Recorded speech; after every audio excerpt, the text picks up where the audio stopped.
एक बार फिर से आर्य समाज में आज की काव्य संध्या पर आप सबका स्वागत है।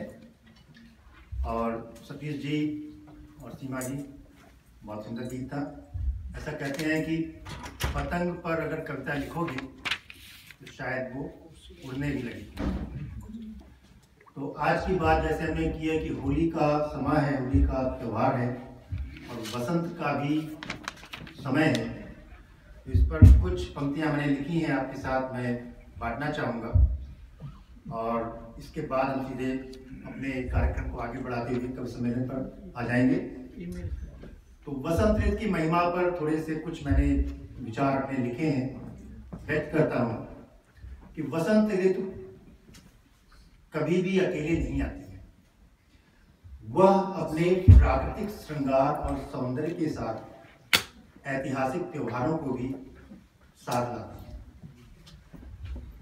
इनमें होली का सबसे ज्यादा श्रृंगार और उन्माद का त्योहार होता है, जिसे दुनिया भर में रहने वाले भारतीय लोग विभिन्न प्राकृतिक रंगों, अबीर, गुलाल और फूलों से मनाते हैं।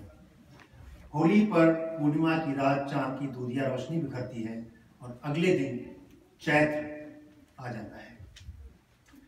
श्रृंगार और हंसी मजाक के गीतों एवं लोकगीतों से यह त्योहार नई फसल के आगमन का स्वागत द्वार होता है।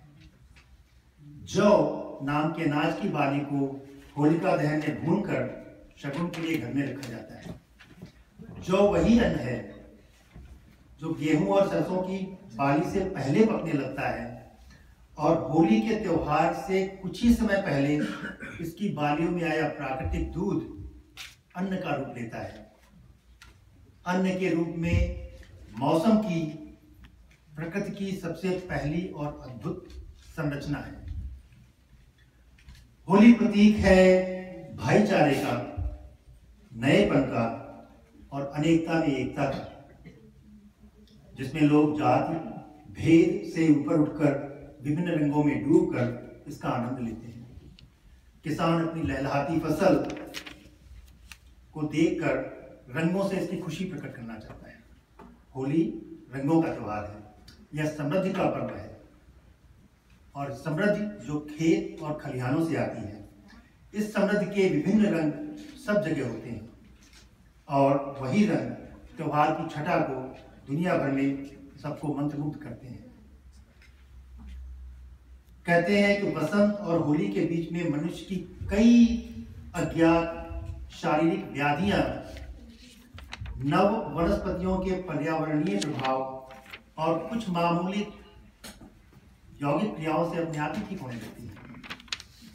साहित्यकारों और कवियों को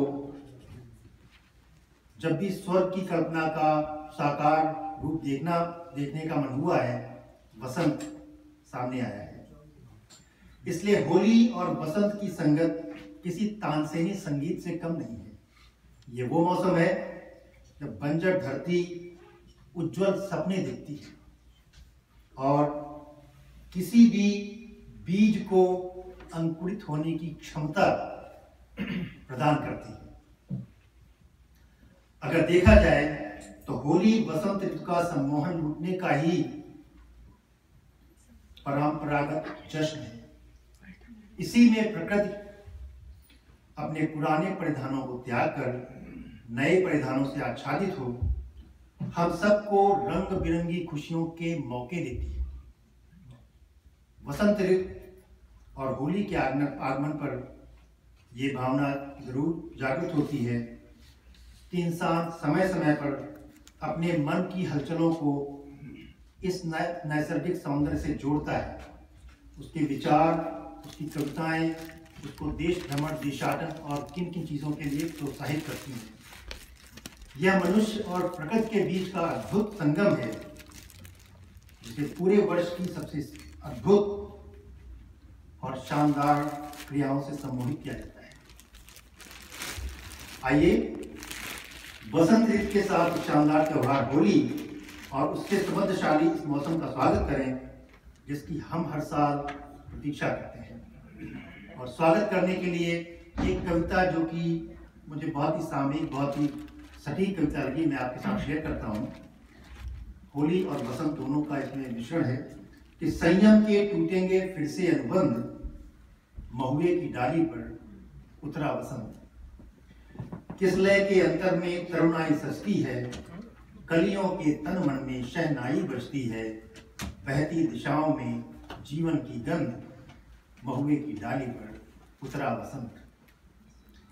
बौरों की मादकता बिखरी अमरैया में, कुहू की लय छेड़ी उन्मत्त कोयलिया ने। अभिसारी गीतों से गुंजित दिगंत, महुए की डाली पर उतरा बसंत। सरसों के माथे पर पीली चुनरिया है, हमारे जैसी जी जैसे पहने हुए हैं। सरसों के माथे पर पीली चुनरिया है, और झूमे है रह रहकर बाली उमरिया है। वो केसरिया रंगों के झरते मकरंद, और संयम के टूटेंगे फिर से अनुबंध, महुए की डाली पर उतरा बसंत। महुए की डाली पर उतरा बसंत।